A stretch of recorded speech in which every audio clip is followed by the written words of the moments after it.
And at that time, which still am, was huge into juicing and just like really clean food. And I just think that that was always missing in our town. I feel like it's missing in so many towns still today. It's just like true quality food. Feel the burn, baby. Oh, yeah. It's a slam dunk. It is absolutely breathtaking.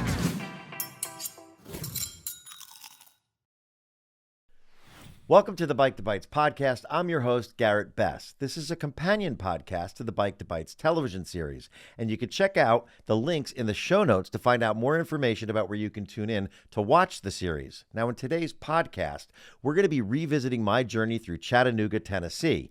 And in this episode, I'm sitting down with my guest, Kelsey Vasileff, the owner of Southern Squeeze. Now, I'm excited to get into this episode, but before I do that, I want to take a moment to thank our sponsor, E+, for the support of the Bike to Bites podcast. When your tomorrows are built on technology, you need a partner with superior insight, with expertise in cutting-edge innovation across AI, security, cloud, and workplace transformation. E+ is on the front line of today's modern enterprise, E+, where technology means more. Now, let's talk about our Chattanooga episode. Now, we went to Chattanooga and we did about a 17.7 mile ride through the city. And I can tell you, this city has a ton of bridges that you will be traversing back and forth on the route and visiting some great restaurants along the way. Our first stop was Southern Squeeze, where we had an unbelievable sampling of some of their healthy food and deliciousness. I started with a down country smoothie bowl, had an Elvis waffle, and we'll talk more about that as we talk to Kelsey when we get into our interview. And then, of course, the lunch special, which was a mushroom-style fajita bowl. Fantastic. Continued on that journey. We then stopped at our second stop, which was Feed, Table, and Tavern, where I sat down with Adam Bentley, the general manager. And boy, you go to Chattanooga and you're going to have some great Southern hospitality, Southern cuisine. We started with a Wagyu ribeye with mashed potatoes and green beans and some grilled salmon with vegetable succotash and green beans. Absolutely delicious. Both were fantastic and certainly got me fueled up for the rest of the ride. We also stopped as we were riding along, and you'll see in the episode, Chattanooga is famous for the very famous Chattanooga Choo Choo. And that song was, or that station or that train was made famous in the Glenn Miller song, about the Chattanooga Choo Choo. We visit that area, which was very, very cool. And you'll notice that on the ride, we cross over some unbelievable, like a spread of train tracks. And that's because it's still a very much working city in terms of railway transportation for cargo. Our next stop was Public House. Now, Public House epitomizes everything that you could possibly imagine when you think about Southern cuisine. And it started with the fried okra with a sriracha sauce. And so good was this fried okra that the chef, who says admittedly he doesn't typically eat okra, decided on camera to sit down and have it with me. And after he tried his own fried okra, which he says he doesn't typically eat, he's decided that he now might like okra. And let me tell you, this okra you will absolutely love. We moved on to some pimento cheese served with fried pickles and some sourdough bread. Absolutely delicious.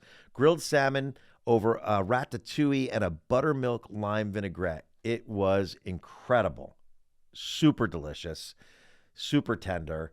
Felt very healthy. It was the kind of, precursor to what was coming next, which was what I would consider the signature of this restaurant, which was a sweet tea buttermilk fried chicken served with homemade mac and cheese. And that fried chicken, I will tell you, I've had fried chicken all over the South. This fried chicken was some of the best I've ever had. It was incredible. And chef was amazing. Chef Andrew Hunter was the chef, and he was our host, and he truly treated us to a whole bunch of deliciousness, that's for sure. We got back on the bike. We went over another bridge. We moved on to our final destination to meet up with George Llewellyn, who is the co-owner of Fraser Five and Dime. And Fraser Five and Dime is a really, really cool, I would even go as far as calling it a swanky place. It's got a really incredible horseshoe bar and the restaurant has a balcony that goes like a dining outside. If the weather's nice, beautiful balcony where you can go sit outside and eat.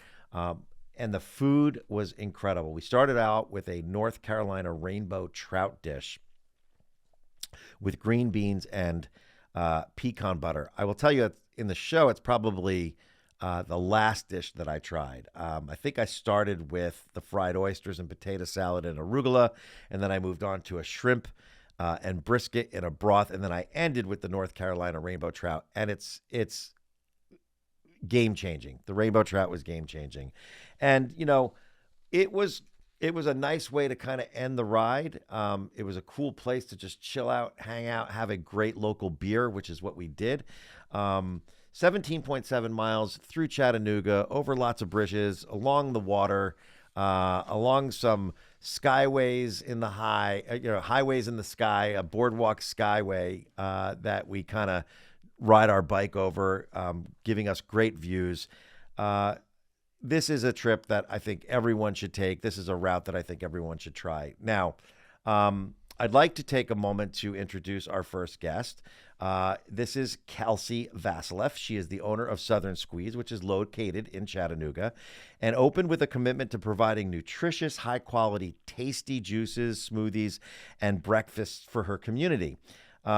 She was a passionate vegetarian, and she wanted to bring a healthy food concept to Chattanooga, and one that has a 100% organic, plant-based menu that is fresh and made from scratch every day. She has changed the game and is truly making a difference in her community, and I'd now like to welcome her here on our podcast. Kelsey, thank you for joining us today. Yeah, thank you so much for having me. When I was in Chattanooga, you were traveling, and so I didn't get the opportunity to meet you at, your place, and I was a little disappointed, but that only lasted for a moment because I was able to sit down with one of your managers, Katie Levan, and she was awesome. And so I figured, for the purpose of this podcast, wouldn't it be nice, because we missed each other in Chattanooga, for us to take a deep dive into what you're doing in Chattanooga here in the podcast. So thank you so much for joining us. Yeah, I'm glad to be here. So let's talk about, if you will, the journey. You started as a very young entrepreneur, this business, Southern Squeeze, right? Mm-hmm. And I would love for you to kind of share with our listeners, our viewers, what inspired you to ultimately kind of take the dive into being a business owner, and specifically in the space of hospitality that you're in. Cool. Well, that one is not for the faint of heart, so I'm not really sure how I landed here, but I did. But it's been a great journey. I've learned so much. So pretty much I started when I was like 25, 37 now, how to do that math. But just like slowly, I was like, I wanted to do something more that helped people. So at that time, I taught yoga full time, still teach yoga right now as well. But I wanted to do something that could help more people at a higher volume. And I was like, what do I love? Like, what niche am I missing? And my father always encouraged us, what are you going to do? I'll support you in it. There was not any certain path that, as a parent, he wanted us to take, how parents can be maybe sometimes. And so he was really supportive of anything we wanted to do. And so I was like, I want to open up a juice bar. And at that time, which still am, was huge into juicing and just really clean food. And I just think that that was always missing in our town. I feel like it's missing in so many towns still today. It's just true quality food, rather that's completely plant-based or whatever your choice is, if you will, of diet choices. It's just the quality is what was missing. And that's what I wanted to open. And so we just slowly started doing, when I say we, it's my mom and my sister helped me, and my now husband helped. And I'm like, okay, family I'm just going to affair. start juicing. And yeah, family affair. And so we just started juicing out of my apartment, and then started doing juice cleanses. And I was like, okay, I think I have something here, because we literally couldn't keep up. I was like, this is taking a little bit too much of my time, all day off this little mini Norwalk juicer. And then it just slowly just kind of like cannonballed, like just from being in the yoga community. And Chattanooga is like one of those places, like it's really easy to know like a lot of people. And so the guy that's my current landlord now came to yoga, and it just kind of all fell into place like that, and have had so much support. So it's That's kind it's of the niche was missing, and it was just like one little domino effect kind of landed us where we are. I want to take a step back. You grew up in Chattanooga, correct? That's correct. And I read that you became a vegetarian at the age of 12, and I'm just curious, did that have some early influence on what it is that you're doing now? It did a little bit. I think it just kind of like the domino pieces that all like fell together, just like in like the timeline. I was raised Catholic and gave up meat for Lent one year. And so from that point, never really ate a lot of meat up until maybe a little bit like recently, but not that much. And so for me, I think like, when you like level up like the energetics of your body, like, and then, like cleanliness is holiness, like you clean up your diet, then you learn a little bit more, and then you just like keep building like these like levels.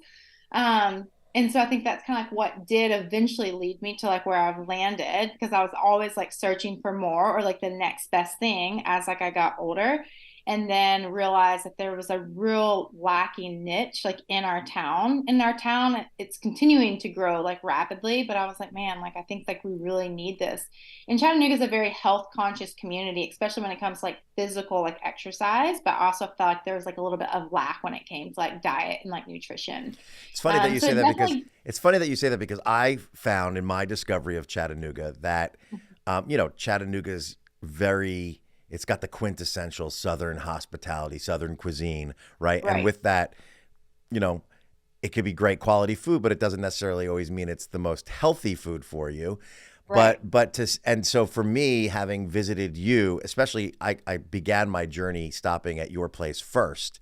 And what a great way to start a ride, right? Was Sounds to good. Yeah. basically come to Southern Squeeze and load up on all the goodness and wonderful deliciousness that you guys were serving there. But like, I think Chattanooga is kind of evolving. And, that's the sense that I Yeah. got when I was there. Curious to know if my perception is accurate from where you sit, having grown up there.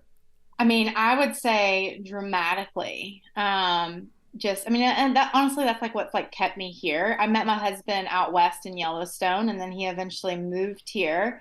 Um, because I'm like, I think I belong by the beach where I can get all my fruits and vegetables all the time, where it's warm, but Chattanooga has so much to offer. And so just to see its growth, made me want to stay instead It's of doing something elsewhere. it's really I found it to be a very special city, and Yeah. I think one of the reasons why I wanted to come to Chattanooga is, let's be honest, Memphis and Nashville get a lot of love, They and do. deservingly, Mhm.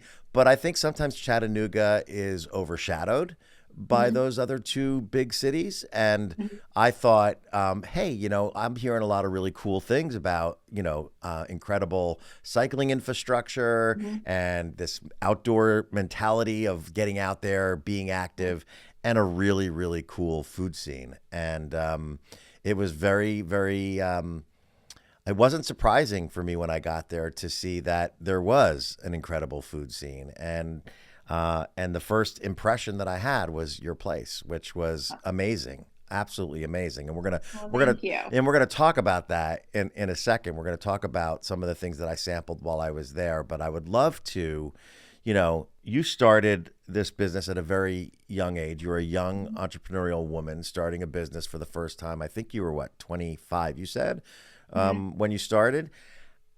That is not easy, no matter where you are, who you are, what you're doing. Starting a business in the hospitality, sector is not. It's got its own set of challenges. What did you do to kind of lean into or help you kind of bring your vision to life?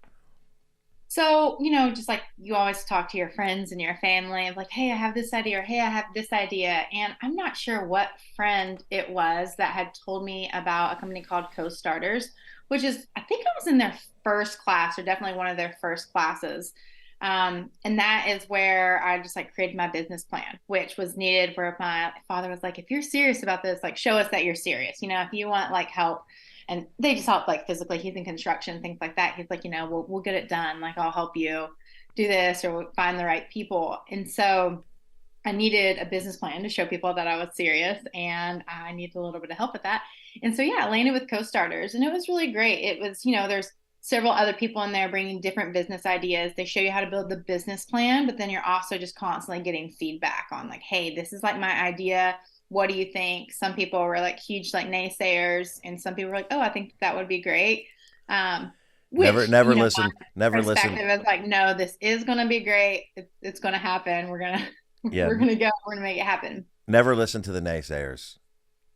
Actually listen to them, and despite what they Thanks have to to you a little say, fuel. yeah, Yeah. keep forging Yeah. forward, which is clearly what you did. So when you got the business plan pulled together, Mm-hmm. opening a place is not cheap. So what did you do to raise the money? Did you have the money put aside? Did you save? Yeah. Like, yeah. So I love hearing these stories because this is the birth of a business. This is how it all happens, right?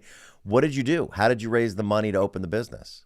Yeah. So, like I said, my dad and my brother both do construction and they've always just like known how to build things, if you will. And so that was like really like the easy part.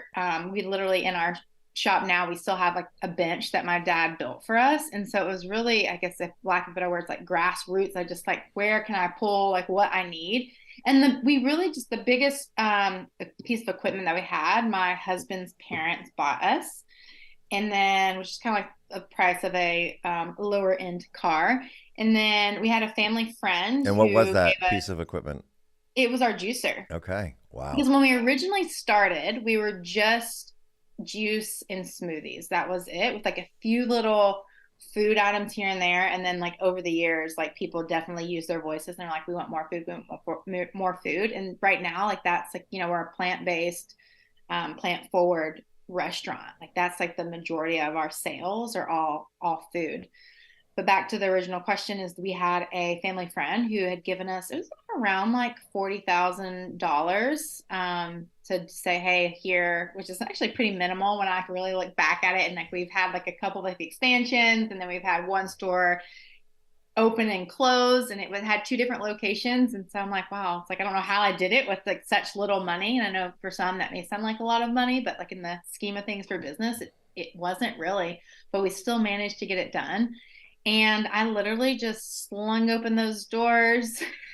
And my husband's like, wait, you're open? We're open? And I'm like, yeah, I decided to open today. That's And then awesome. I don't know. I just figured it out. Well, clearly you But wrote a good business plan, to be able to raise the money, even if it is a small in the grand scheme of things amount of money, but right, from some people's perspective, right. $40,000 is still $40,000. Absolutely. Clearly you Yeah. convinced somebody that you were an investment well worth making. Yeah. And look what's happened. You've been open now since what year did you open? Oh, so you opened We, this first one and then you closed that and then you opened the one that I visited when I was visiting for Bike to yeah. Bites. So across the street from where you visited, we had our first original location. And then after a couple of years, we moved across the street to the location that you're in. That you were in. That was only half the size. And so probably about 4 years ago, we doubled the size. And in the meantime of that, across town, we had a really small location, and then we expanded that into a bigger location, and then we closed that one at the beginning of COVID. Hmm. So That's the kind of one location that you've got right now is your flagship, yep, and it's doing very, very well from what I it's can doing tell. well. I mean, Yeah, I was there. It was bustling, yeah, all um, good. and I had some of the most unbelievable, delicious treats, which like I said, we're gonna talk about when you opened the restaurant. Um, what were some of your biggest fears? You know? Of not being good enough, of not making it, of not being able to truly like educate people on like why it was so good or why it was so important or why it was so different. I think ultimately just really just like, okay, I'm like, is this really going to work? Just like the little bit of like self-doubt that might like creep in a little bit was probably like my biggest fear because I really didn't know. I don't know if I can say this on here, but my like arse from my elbow, like, like where am I? Like, so when it comes to like truly like running like a business, I figured it out. So yes, there were like those like main little fears, but I was really just trying to make it day by day until I figured it all out. And you got a rhythm, right? And Yeah, and then you you just found a rhythm. you find a groove, and then you kind of continue to see, expand on the things that are working, refine the things Right. that are not. It's so funny, you can come to Chattanooga, and you can have the experience of a traditional Southern meal of, buttermilk fried chicken and Right. okra, right? But you can also come to Chattanooga and eat really clean and Hmm. healthy fruits and vegetables in very, very unique preparations that Hmm. I have to tell you, I was blown away at some of the things that you were doing there. Do you know what I had? Because No, if I not, don't. I will tell you what I had. So I started with, I had, first of all, they brought me a pressed juice. It was green. It had nectar and apples and celery and ginger and pineapple and Nougat nectar. the nougat nectar. Yeah, Yes. that's what I Yes. had. It was unbelievably delicious. And I found out that there was like 7 pounds of fruits and vegetables in each juice that you It's served. like 4 to 6. Four to Yeah. six. Okay. Yeah. 4 to 6. So seven might have been a little bit of an exaggeration, but Maybe. but either way, 4 to 6 is still impressive that you're consuming Yes, four to it six is. pounds of juiced vegetables in this jar, in this glass, beautiful glass jar that you serve it in, and or glass that you serve it in, and it was fantastic. And then I had moved right into the lunch special, which was the mushroom style fajita bowl Mm. with this cashew cheese that was ridiculous. I mean, absolutely insane. Um, and then had to have the Elvis waffle, a gluten-free waffle topped with banana, peanut butter, chocolate chips, smothered with sprinkles and maple syrup. I mean, and I still had to get on a bike, by the way, and there was still one more dish to there's still one more dish to try, which was the Down Country Smoothie Bowl. Oh yeah, that one's And so good. that, I mean, banana, blueberry topped with fresh fruit, superfood sprinkles, house chocolate granola, puffed Rice Krispies, coconut flakes, peanut butter. I mean, it was perfect. That in and of itself would have been perfect. And of course, I don't eat all of it, of each dish. Right. I try to sample a bunch of each one, a little bit of each one rather. And it was truly a delight. And then going inside the restaurant itself and seeing in the cases all those wonderful baked goods, or not baked. Yeah, those aren't They're actually, not yeah. baked, but they look like baked goods. And explain that. So talk to me about what's in that case, because you go in there, you think you're in a traditional bakery, Right. but the preparation for those items is very different. Time consuming. Yeah, so like when we started with just juice and smoothies, we also originally started as like an all like raw cafe. So meaning like everything, nothing is cooked. Everything, if it's dehydrated, it's cooked under like 115 degrees, and that's really just to maintain like all of the nutrients within the food. Decided to expand my horizons just to meet people where they are in Chattanooga. And, sometimes I think we can become a purist, and that's not necessarily where everybody else wants to be. So, but it was a great transition, and I think a smart business move to add all of those, like the cooked foods in. Back to your original question, though, because I can be long winded. But those treats, yeah, I mean, a lot of them are nut based. They're super nutrient dense. They're really filling. We don't use any like processed sugars or anything in any of our foods, even including those treats. And so a lot of times that's why people love them so much, because they feel like they're being naughty, but they're not. There was a Um, cookie that made me feel very naughty.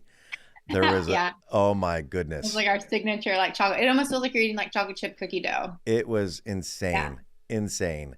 And so clearly, you're making an impact. You're having, you're leaving lasting impressions with people that come there. You're getting a lot of repeat customers that are coming Mhm. back, and you've really grown the business into We something have. quite Yeah. successful. What does the future look like for Southern Squeeze? Like, where do you've really put yourself on the map in Chattanooga. What's next for you?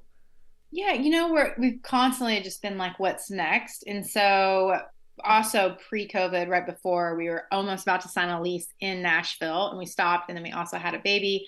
And so now that is where we are looking currently, just kind of like toggling some things around. But originally it was my focus to be like all within like the Southeast. And then of course life happens and I'm like, I should have been there by now.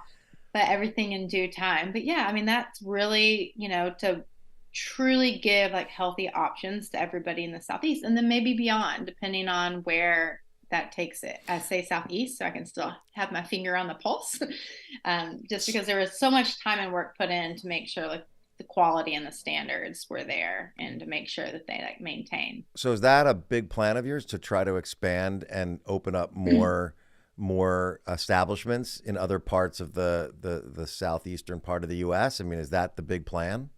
It is the big plan. So we'll see what life holds for me. But yeah, that's definitely the direction that we want to move in. Was that on the original business plan?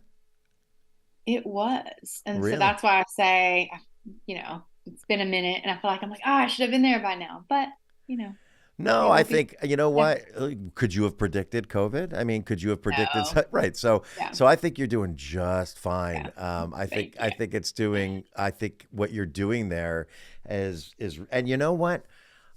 Your staff very knowledgeable, Mhm. uh, very friendly, very willing to educate.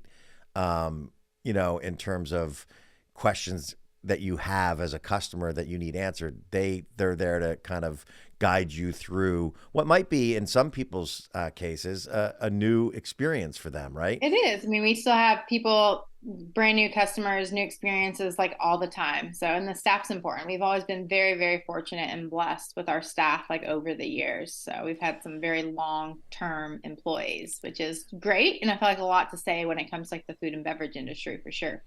I absolutely. I read an article also about you that talked about how one of your biggest challenges when you started was managing people at your establishment that were your own age, Yeah. and having to navigate that experience. That's not easy, right? That's Oh, probably you probably learned a lot. yes, continue to learn a lot. Just, all the different like personality types and just, trying to be, which, I've learned more and more, like to be kind, but also just to let's get the job done it's a hard bridge to bring together. Yeah. But I feel like we've fused it. Do you think I have lots of friends who are in the hospitality business, and I think consistently what you'll hear from those chef owners or restaurateurs is that some of their biggest challenges have to do with the human resource side of things, the managing of people, the scheduling of people, the making sure that you're running an organization that does right by the people that work for you, but more importantly, that the people that work for you do right by the customers that you serve, right? So I have to ask, like, what have been some of the biggest takeaway lessons for you in these years of being this young entrepreneur running that kind of business, where you are very people forward in terms of what Yeah. you do? When it comes to employees, I think I was always very, very blunt at the beginning in the sense of like, I don't understand. Like, why can't you do it? Just do it. And so really again, like bridging that gap of just like, at the end of the day, like they're still human. They still want to feel really, really appreciated. And people want to feel appreciated in completely different ways. And so just really getting to know like each individual and just making them feel again appreciated and just I mean, I don't know. I think it's just like an innate thing that I've like learned over time. I don't really know how to like put it into words. Hmm. I No, I keep think wanting to say like to be kind, but I mean, I know I've always been like a kind person, but just like maybe more gentle. It's a different kind Or of like, kindness. don't take things so serious, Right. I'm like, well, eventually all work out. Yeah, And I was it going to say does. it's a different kind of kindness that you learn when Yeah. you're running a business because you could be very much a kind person and then you Right. have to learn the nuances of what that means when you're managing people Right. in a business because every personality is you're bringing together personalities that normally don't come Right. together and you're trying to figure out how do we move the ship forward Right. with all these moving parts. I think that you said that perfectly. It's like I think it's always taking a step back and I look at everything through like the business lens. Like what's the best for the business in this moment, not me as a person or you as a person. And so kind of take emotions out of it at times and then make that and so it makes decisions a little bit easier or, conversations easier, depending on the topic. For sure. Let's talk a little bit about your commitments to community, your commitments to sustainability, local purveyors, local farmers. I mean, I know that this is really, really important to you. If you could maybe just share with the listeners, the viewers, about what you're doing in your little part of the world to Yeah. ensure that, these things are, front and center. Yeah. So we compost like all of our food. We have so much, some would call it like waste, like from leftover from like the pulp from our juice. So we have, it's like your typical like trash can that you like pick up that you would put your trash in like at home. I'm not sure what size that is, but we have two of those and we fill those up every week. And so that gets like composted and goes back into soil into the community. We just started this, but save all of our water. Like, so if you as a customer don't finish your water, we dump it in a bucket and then like we water like all of our plants with it. That's very cool. So we're still trying to get in the habit of that, but I'm like, I wanted to do this forever. Like, why do we, we have so many plants. Like, let's like really put this into action. And then, yeah, we try to use as many local farmers as possible. We use like local honey, local sprouts. We recently, since you guys actually went there, have added eggs to our menu. And so we get those local as well. And then several other little things we thread in. We have like our whole retail section, which you saw, and we have several local items on that as well. Very cool. Or do you currently do a breakfast burrito? No, but that I really, Oh, come on. the You reason have to. You why we have don't to. do a You breakfast can. burrito is because I can't find a proper wrap that's like gluten free, that doesn't have like binders and things like that. So that's always been, I know you. You'll make one. I know you'll figure it out. You will yeah, figure it out we because have thought about it. I am telling. Even if you have to do a Bike to Bites breakfast burrito. I mean, they're delicious, and We've talked about it. but I understand the commitment to wanting to do it the way that's within the within the Southern Squeeze way of doing things. So Right. yeah, I wonder even where would you even begin to come up with a wrap that could work for you? There is one, but it breaks really easy. Like it hits like all like the check marks as in quality and it's organic and doesn't have binders, things like that, but it just cracks. And so we thought about just doing like a smothered burrito where you wouldn't have to pick it up. So there are some, but it's just nothing perfect that we've found just yet. What what makes I'm just curious, like a wrap for a burrito. So if it has to be gluten free, right? So does that Ideally, we try to have, I mean, we do have like a sourdough bread, which is from a local baker, but we try to have everything be like gluten free. so what are your choices when you're looking like not just for of course I'm obsessing about the burrito right now, but I'm saying not just a burrito wrap, but like the other gluten free items that you are serving at Southern Squeeze. Like where do you even begin to source and find what's right for you? I know they exist, right? But like what's right for Southern Squeeze? Yeah, I mean, so at this point, I mean, I think it's 95% of the items we make in-house from scratch. We don't make our bread. We get that from our sourdough bread. We do not make, we get it from a local baker. And then we did just like search the planet for a gluten-free bread that didn't have binders, that doesn't have cane sugar in it, like all the things. And we did land on that. I mean, they're definitely out there more and more. They're just definitely more expensive. But we do try to make everything or not to, have to outsource as much as possible. I love that. But all the items, they're there. You just have to search for them for That must sure. be the fun part. That must be part of the fun part of your job, right? Which is like constantly innovating, constantly looking for new things. Mhm. Does that get you jazzed up in the morning in terms of like, thinking about what can we do that's different next and still maintain the things that are already working and doing well? Yeah, it definitely gets me jazzed right now since I just had the baby. Like our two managers are doing like phenomenal and creating like all of our specials. And they're just working on some stuff when I left the shop today. And it definitely has been getting them jazzed. They're like, oh, what can we do? Because it's just exciting. And it's just like, what can we create that's like different but delicious? Um, because we Very. just recently created a cornmeal waffle, and it's actually very southern. It's like a cornmeal waffle with southern with chili and sour cream and honey, and it has chives on it. Oh It's my so gosh. good. I've had it the last 2 days in a row. It's not very heavy either. I mean, I think that's like the difference when you use really quality ingredients. It's like something that would normally feel like it would sit heavy is great. So we just made it from scratch. So it has like a real cornbready feel to it. So. So you have your family, your husband and Mhm. your two children.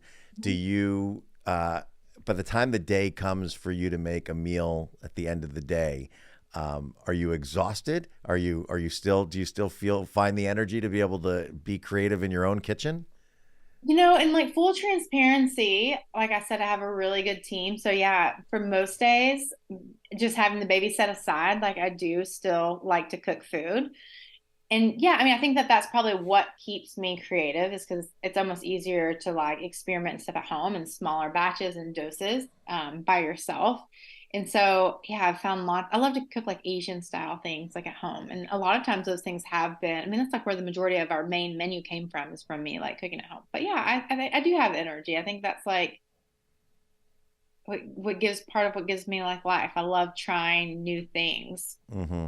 that are It's, clean and quality. it's so funny, I would consider myself a creative person and,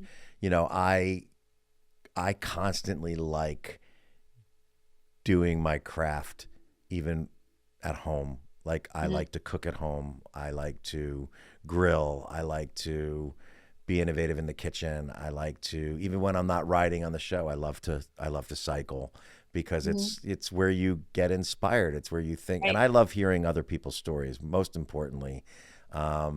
Stories of success and you've been wildly successful and I think it's fantastic. Curiosity question: Are in all these years that you've been running the business, do you have any kind of a funny moment that stands out of like that just made you chuckle to yourself about oh boy, you know? I mean, I think, yeah, I mean, many, but I remember one, it was like our first location when we started out, and for some reason, like none of like our produce or nothing like had shown up like on our order. And these are like very large orders, it's such a heavy produce based like business.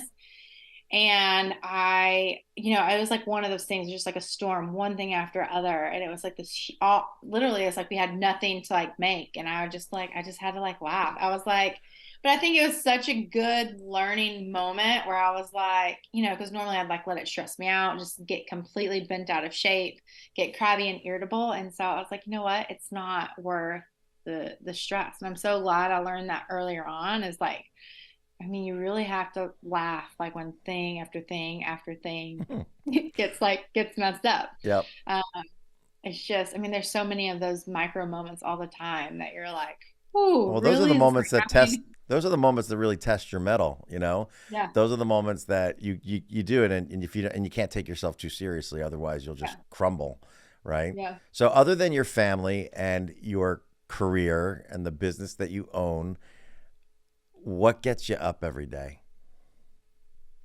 Gosh, I mean, I don't know. I mean, in reality, it might sound cheesy to some, but I mean, I also just like love living. I think there's so much like beauty in this world, and I know so many people, it's easy to lean in like all the negativity, if you will, around the world, but I think that also easy to like lean into like, the simple things, like the pretty trees, the blue sky that I'm looking at like right now. I mean, it's such simple things that I think if we can be grateful for bring, bring you peace and make you want to get up.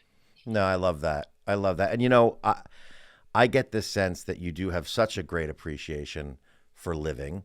Um, Clearly, it's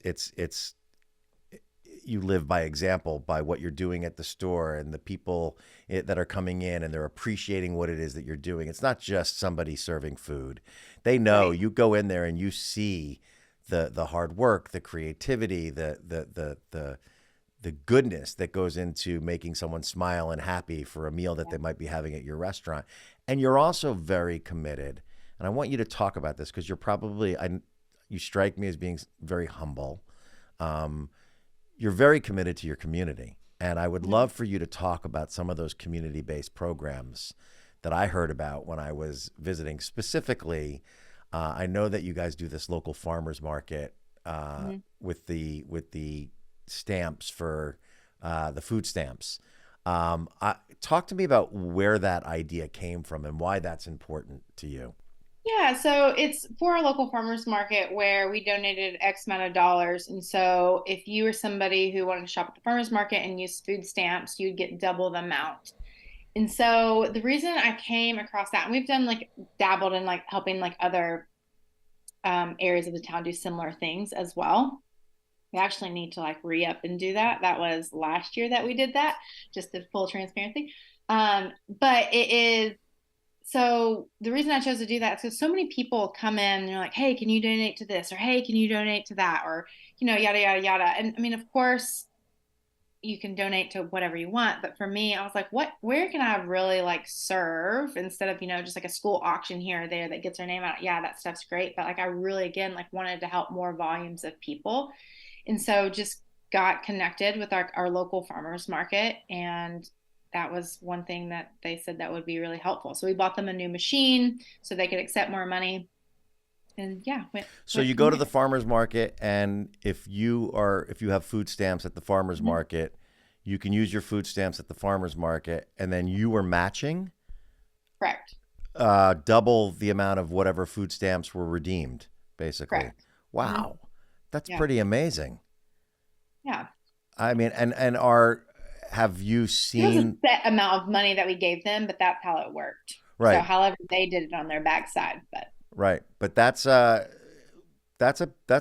huge contribution to a community. You know what I mean? That shows, and I love the idea where you're connecting it to, again, it goes back to your ethos of mhm, healthy eating and eating the best that you can, going to a local right. farmers market, buying directly from a local farmer. That's very, very cool. Good. Yeah. No, it is great. I mean, I mean, no farmers, no food. So just the more people that can support them and the more people that can eat locally is, I think it's a great thing. So if I'm coming to Chattanooga again and I'm going to come into Southern Squeeze, and I already told you what I had when I was there this past time, what should someone absolutely, hands down, must try when they come there? The downcountry would definitely be on my list. I mean, I always would say like check out our specials because, like I said, what the cornbread waffle that I had the last couple of days is the bomb. So the specials are always really wonderful. My probably all time favorite is like our poke bowl, like our take on a poke bowl is just like super fantastic. I'd say it's probably like one of like our best sellers. And then I also love like our nurture bowl. So it's like chia pudding and coconut yogurt, our house made granolas, fruit, and so it's more of like a breakfasty item are probably my all time like favorites. Mm. And I would also say probably our veggie burger because we make our veggie burger in house and it's really good. Wow. Yeah. Okay, so you've given me a bunch of reasons to come back to Chattanooga, to come in and sample some of those wonderful goodies that you just described. And let me tell you, anyone who is going to take the Bike to Bites route that I take, the first stop is Southern Squeeze. Eat up, eat well, because you know the hill that I went up after I left you. Do you know what I'm talking about? I cross the street and then I Uh-huh. go up this Fremont giant Street, I think. Yeah. like Yeah. I thought I was going to absolutely just fall off my bike, but Chattanooga can be quite hilly. it can be quite hilly, but like the choo choo, I kind of punched my way above the weight class and got up over the hill and hit the summit and came back down, and it was a lovely crisscrossing of bridges and wonderful trip. I mean, Chattanooga is a very, very cool place, and I think for those people who are looking to go and experience Tennessee in a slightly different way than you'd experience it in a Nashville or Memphis. It's got a great food scene, great culture, some pretty cool music going on in Chattanooga, great Southern hospitality, and Southern squeeze is very much, I would put in that category of great Southern hospitality. It's something healthy and wonderful and worth everybody checking out. If somebody wants to come to Chattanooga and check out Southern Squeeze, how do they find you? Let's plug the socials. Here's your opportunity to talk about it. Southern Squeeze is our Instagram handle. They can always email us at info@southernsqueeze.com if they have any questions. That still goes to me and a manager, but I do still see what runs by. And then, yeah, I mean, our Facebook, Southern Squeeze, it's all right there. Kelsey, I can't thank you enough for spending the time with me and getting an opportunity for me to get to know you. And I'm glad that we did it here, and that it wasn't a full miss of an opportunity, because I got a chance to be at the great place of Southern Squeeze, meet with your great team, and then also for our podcast, have the opportunity to sit down with the woman that was behind all of its success. So thank you so much. Absolutely. Thank you so much for having me. For more information on this episode, as well as other episodes in this series, head over to our website at bike2bitespodcast.com. You can also find us on YouTube at Bike to Bites. Be sure to give us a like and subscribe while you're there. And if you're listening on your favorite podcast platform, we would appreciate a 5-star rating and a glowing review. It really does help spread the word. Check out our Instagram at bike2bites.tv, and be sure to follow my personal Instagram at Garrett A. Bess, where I post shots of my daily rides and interesting places I visit. If you're interested in watching the Bike to Bites TV show, please visit bike2bites.com. We also have some really cool stuff of Bike to Bites apparel and some other things that you can check out while you're there. What an incredible podcast we had here today with our very special guest, Kelsey Vasileff, owner of Southern Squeeze. She's truly breaking new ground in Chattanooga, offering up great, healthy, nutritional food. And what an entrepreneur. Started this thing at 25 years old and has grown it into something really, really special. And none of this podcast would be possible to be able to shine light on these types of people's stories without the help of our sponsor, E+. E+ helps organizations harness the power of technology for truly transformative results. From AI and security to cloud and workplace transformation, E+ brings you the right solutions at the right time in the most efficient way. E+ is on the front lines of today's modern enterprise. Check them out at eplus.com. Now remember, this has been a great time together. Get out there, pedal, eat, and repeat.